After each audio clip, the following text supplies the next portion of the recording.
All right, Warriors, Dominick Izzo, the Izzo Warrior Academy, and we're in the last section, section 7 of the wooden dummy.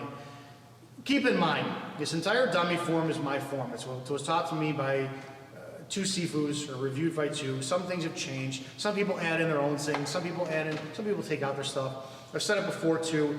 If you go by the gospel truth that the first form, second form, and dummy form performed by Ip Man on his deathbed are the end-all be-all of forms, you're wrong.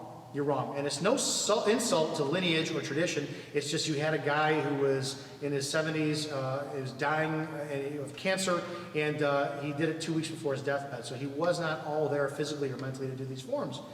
There is no right Wing Chun, there's no wrong Wing Chun, there's no authentic Wing Chun, there's no traditional Wing Chun, no matter who copyrights it. I don't give a shit what it is. What I care about is your fighting ability. And to date, I have never seen a fight where somebody sits there and says, oh, well, that was a Taekwondo punch that somebody threw at somebody. Oh, that was a Krav Maga kick. Oh, that was an Aikido lock. Oh, that was a snap. Dude, fighting is messy. Fighting is very chaotic. Fighting is very quick, very rapid. And you only have one opportunity to get the fucking job done. If you're in a combative circumstance, I'm not going to tell you, what you should be doing. I'm not going to tell you that, this dummy isn't meant for, you to tough up your arms. Tough up your arms. Dude, if you wind up doing that, you're going to wind up hurting something. So don't get the dummy, don't whack the shit out of it and think that you're going to wind up toughing your arms. It's not for that, and you're defeating the purpose of why you're training. The dummy is to get to perfection so that you feel yourself.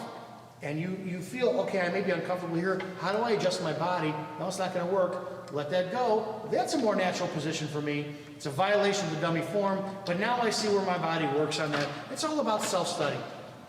Learn the rules, perfect the rules, and then break the rules. And when it comes down to what this art form is for self-perfection, self-defense. And it is self-defense. God forbid somebody put their hands on you, you have to have the ability to make it a really bad fucking day for them.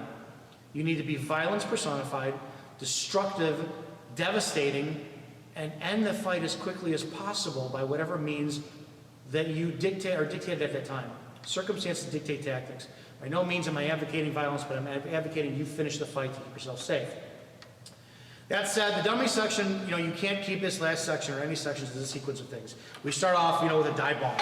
And when I was first taught this, you have to teach your students things so that they understand it visually. Well, I got a knife coming in, somebody's gonna stab you with a knife low, and you die bomb and you get offline.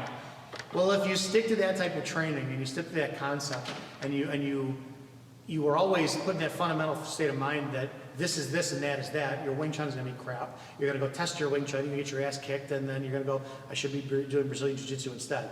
So the aspect of this is always understand that it's about recovery and position. If I'm off position, I'm in a bad position here. My center line physically is facing that way even though my intent is here. And this is teaching me to get back on line right away with a weapon, with a target, okay?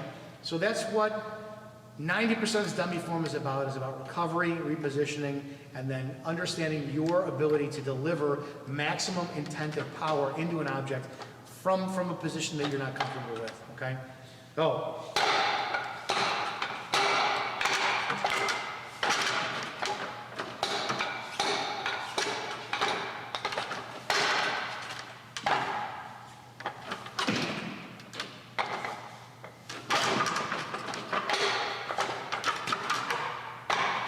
Breaking it down, dive bomb low, turn, rise to the baton, rise to the strike, use your spine in that strike, okay? Boom, boom, boom, boom, boom. I step off line, I cover, guard, kick to the knee, and straight down. Come across, dive bomb 1, 2, 3, rise to the baton, rise to the strike, boom, knee, down, boom. I love this form for the simple sake of there's no screwing up. And I don't edit things out just for you guys to see that when a mistake is made on something, it makes you think about reposition. Okay, talking and teaching a dummy at the same time is ridiculously hard to do. 1, 2,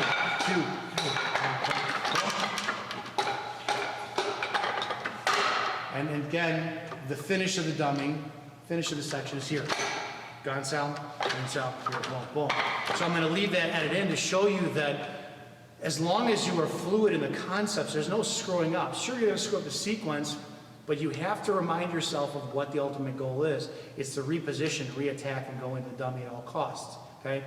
You know, if you wanna go and join some Nippon tournament where, you know, you have to look perfect like a karate form or taekwondo form, and you wanna look exactly like Nippon did and do these forms, and God bless you, go ahead.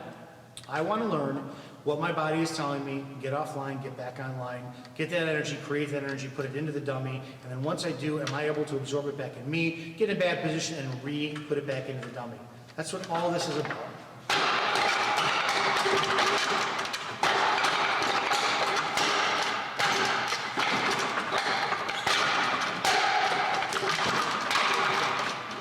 Take your time with the dummy. Explore the dummy, spend a lot of time with the dummy, go back to all the forms, review it there. This is the Wing Chun with the Dummy series. This is the way I was taught it, with the sequence of movements I was taught it. Hope you enjoyed it. I'll see you guys in the next video.